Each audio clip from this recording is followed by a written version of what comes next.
encourages alternative ways of dispute resolution. And then at the end of the day, there's a win-lose outcome. There's a winner and a loser. But actually, it's like a give and take. Yeah. Like we are negotiating on With what the I can mediator. take. Yeah, with a mediator, a certified mediator would be there like a third party, but generally doesn't really influence how the matter goes.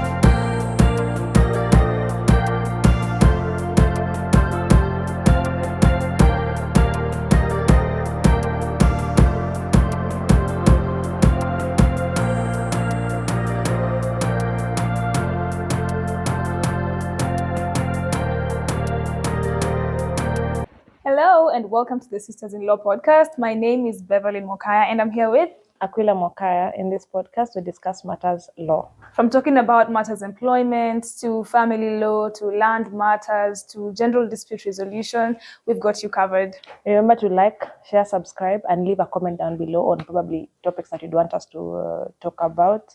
So on today's episode, we'll be discussing mediation. Like just mediation is something that is out of court.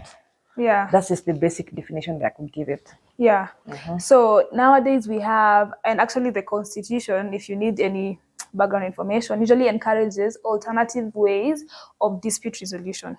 In Kenya, the major way of dispute resolution is going to court. Like litigation, people go to court, you take years, you pay a lot of money, and then at the end of the day, there's a win-lose outcome. There's a winner and a loser.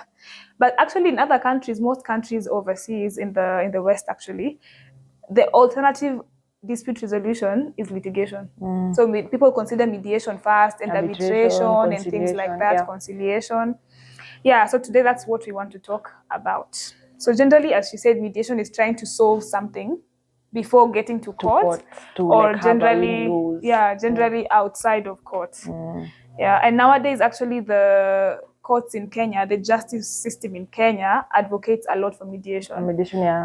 Because also it's important to note that you could start mediation by yourself. Like say, for example, if it's a contract, if the subject matter of dispute is a contract, you can have a clause that provides for an ADR method first. So now if you have like a clause like that says you either go to arbitration, mediation, or conciliation, then it definitely means you will not go for litigation first. You'll have to go to mediate first. Because now mediation is just generally both parties come together to try and it's like a give and take. Yeah. Like we are negotiating on what I can take. With a mediator in a certified mediator could be there like a third party, but generally doesn't really influence how the matter goes. Exactly. As opposed to now litigation where we have a judge or a magistrate who now has to decide on the fate of you guys. Yeah. Now you see something I'm going to say is going to be controversial before they arrest me. But mediation is not corrupt. Yeah. Yes. Actually, it's not. Because the solutions or the quote-unquote judgment, it's called a mediation agreement, because at the end of the mediation process, there's something called a mediation agreement. It comes from the parties. So that if you and I have a dispute and we have this is our mediator. It's supposed to be a neutral party. It's just supposed to like coordinate, like this coordinate. So what are you saying? For example, let's say I want to sell this thing at 50,000 and you want to take it at 30, right? So he will be like, she's saying you want to take it at 50. What are you going to say about it? 30. And then do you think you want to adjust that? Then maybe you adjust to 40 and then maybe adjust downwards to 40. And then we're like, okay, since you guys have agreed, this is what we'll write down. We have agreed to sell this seat at 40,000 and you sign and I sign and that's it. And it can be taken to court and adopted as a judgment.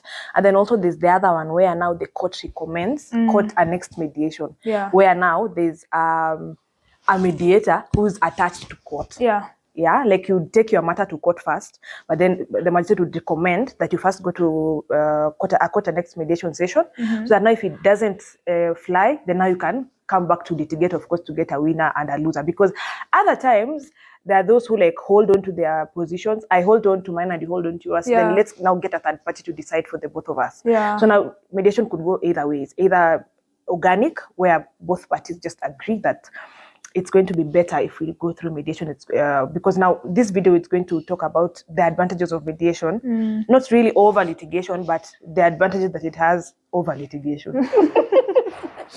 Yeah, exactly. So I think the way you said the court annexed one, the thing about mediation, it always needs voluntary always needs voluntary parties, like parties that are willing to come to a solution. For example, I think there's one that I attended, a court annexed mediation, and the other side, the people were not willing to what's that word I'm looking for? To disclose a very important part of the dispute. For example, like these guys had sold the land; it was lands to be inherited, and they had sold. It was a lot of land, actually worth 120 million, I think. And these guys had sold majority of the land. So now this is something they didn't want to disclose to this other party. So now you see, at that point, you have reached an impasse. So like there's no way you can continue with that mediation, so that matter will have to go back to court. For now, a third party to decide for the both of us, like who's the winner and the loser. The top advantage in my mind is that we could always preserve relationships, because now we got to agree, in the sense that in as much as, okay, this is going to be mostly for, let's say, a children matter. So a father and a mother are having issues, and now we go to mediation. It's not going to affect the child in this instance, as opposed to litigation, where I would say, I'm not saying that don't go to litigation. However, no, but try mediation first. In the sense of, if my parents can agree, even if they don't live together and whatnot, it doesn't really affect the child.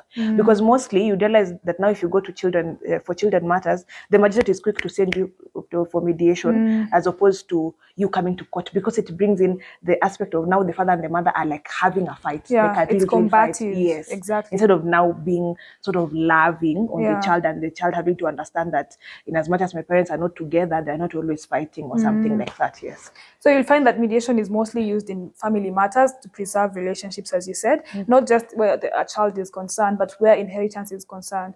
There are a lot of cases regarding inheritance matters in court nowadays. You find that people, there's a case that I was working for a certain law firm, and then there's a case I was just handling a file. I had not met the people, because it was the seniors who were meeting the clients. So you would see that this is the child, that the person who's claiming, let's say, is an objector in this proceeding, is a child of the deceased. When I met the children, they were like 60, 70. I mean, those are the people who are the children of the deceased. So these people had been in court since 1992.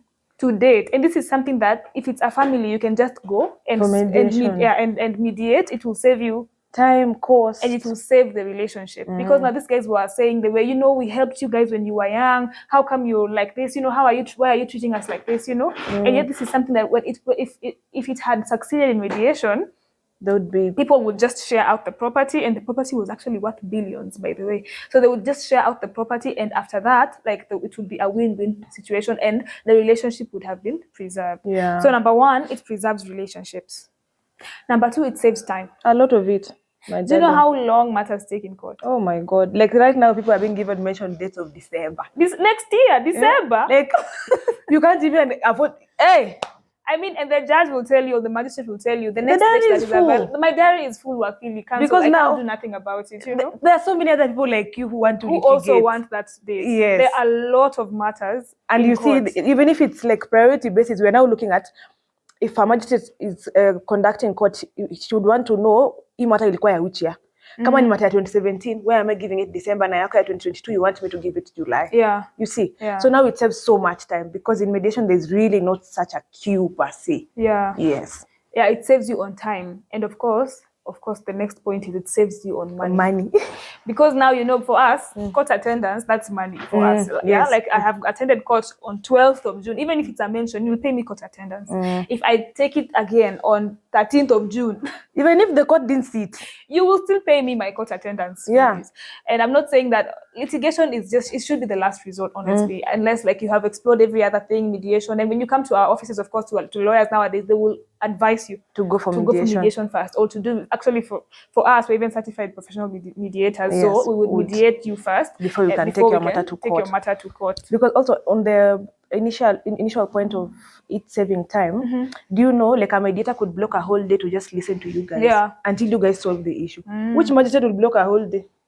to listen to you. Why? And Why would they block a whole day? Yeah. And you see, if you've been given like 1 million mentions and now we are getting to a hearing, that's when they could block like part of the day. But again, they will not be able to listen to all the witnesses. Yeah, but because they have to listen to other cases as well. Who have other witnesses. Yeah. So now, for example, if you go to mediation and now you really need to save time, you would get a mediator who can set aside, if you have maybe 90 witnesses, they would set like the whole week to just listen to you and focus on you until we are done. Yeah. So now saves you time, saves you money. You're able to preserve relationships. It's confidential. That's another thing. In the sense that if it's two businesses, actually before we even get to that, on saves you time. If it's a business, because nowadays even actually businesses, it's even they prefer mediation over litigation, because litigation it's an expense, it's a business expense on the business, and it will take so much time before maybe you get back to where you were supposed to be. For example, in something like construction, if you're to take something, maybe there's a dispute, you take it to court. That means that construction has to stall until the litigation is over and then come back and continue from where you were. As opposed to taking it to mediation. Okay, nowadays for construction, there's something called adjudication anyway. So you do it for like 28 days. By 28 days, you have your result and then you go back to business. So meaning the business doesn't have to stall just because a matter is in court. So it saves you time. Now, there's this other thing I was saying about confidentiality. Yeah. So like, for example, when it's a business, and there are trade secrets involved. Mediation is confidential. Yeah, it's private. It's just to the mediator. For a court matter, it's public. Yeah.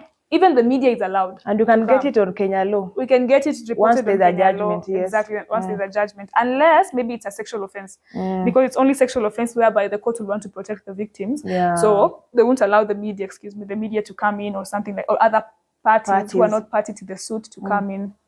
Otherwise, anyone is allowed to access. But for mediation, it's private. Like it's only the parties who are supposed to know. You and your lawyers and the mediator. And no one is allowed to go and testify on it. Even the mediator cannot be called to testify on that matter, whatever that you said. Because also, it has taken me back to that time when I was in privilege. There was some sort of an NDA clause between the mediator and the parties who are coming to mediate that. The mediator signed to the contract to say that he was not going to be called to court to testify on anything. So if we fail here, you guys will just go. As though that didn't happen. Yes. Exactly. Like you won't have to bring me to come and, if I'm the mediator, to come and give maybe either a sworn statement or whatever. I would not be involved. Yeah. So even if you decide to go to court and decide to conceal some other stuff, I cannot be called. I can't be summoned. Yes. And actually, the duty of confidentiality in this case, it applies on the mediator even against the parties. For example, if I say, let's say, for example, when you're doing a mediation, I, as a mediator, can take time, it's called a caucus, can take time to caucus with this group, this party, whereby they can tell me something that they won't allow me to disclose, but it can help me to maybe solve the issue better or to help them solve the issue better. So when I come to this other party, so long as they have said, I'm not supposed to disclose this to this other person, then it means I'm not supposed to disclose it. So that's how it is. Like you can just share your secrets with the mediator, and they are bound not to say it to the other party. Yeah, as opposed to litigation, which they would say you are compromising the judge or the magistrate. Yes. And then another thing, a mediator cannot be compromised. Nowadays, our justice system is easily compromised in the sense that if you can pay here, you can easily get a judgment in your favor. It's not even a secret anymore. Yeah, it's actually called jurispesa. I learned. It's called jurispesa, whereby you can easily get a favorable verdict based on how much you can give.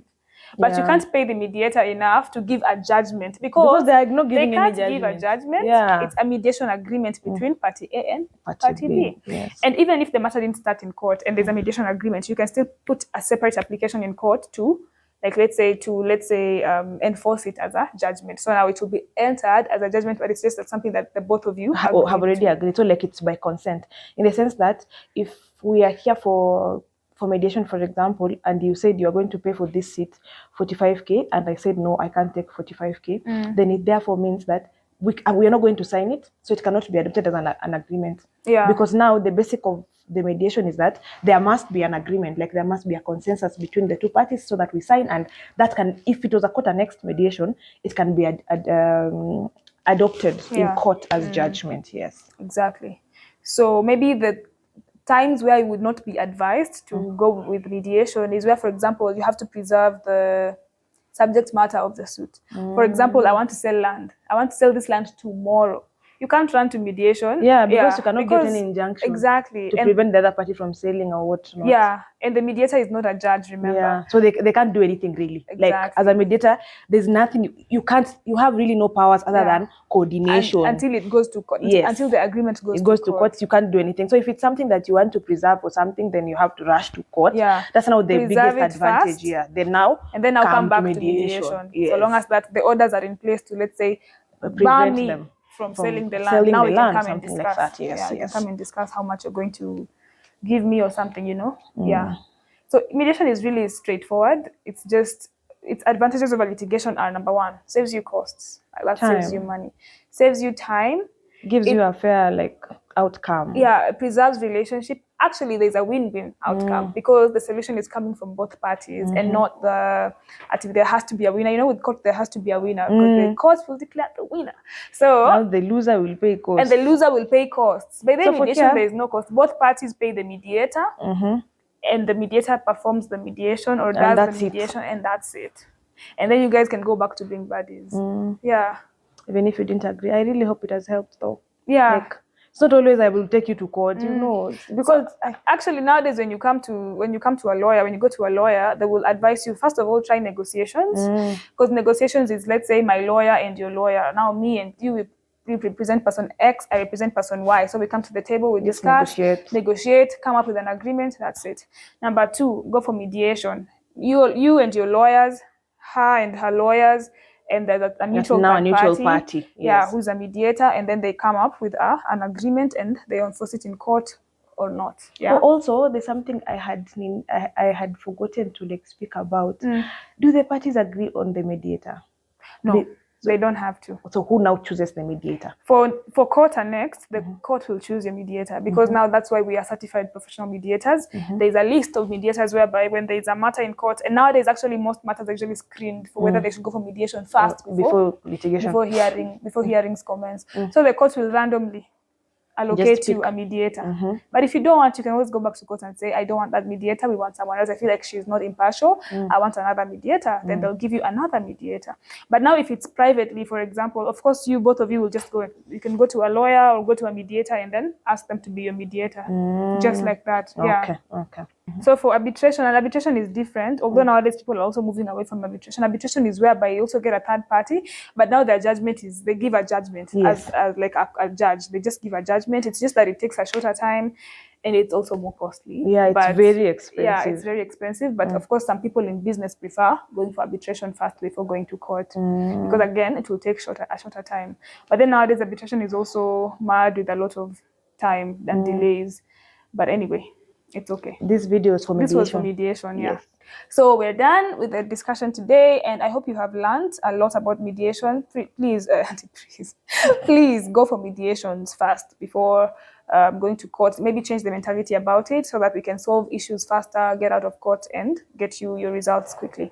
Thank you for watching. I hope you have learned. Share it with your friends, and remember to like, share, and comment down below. And what we can do next. Yeah. Bye.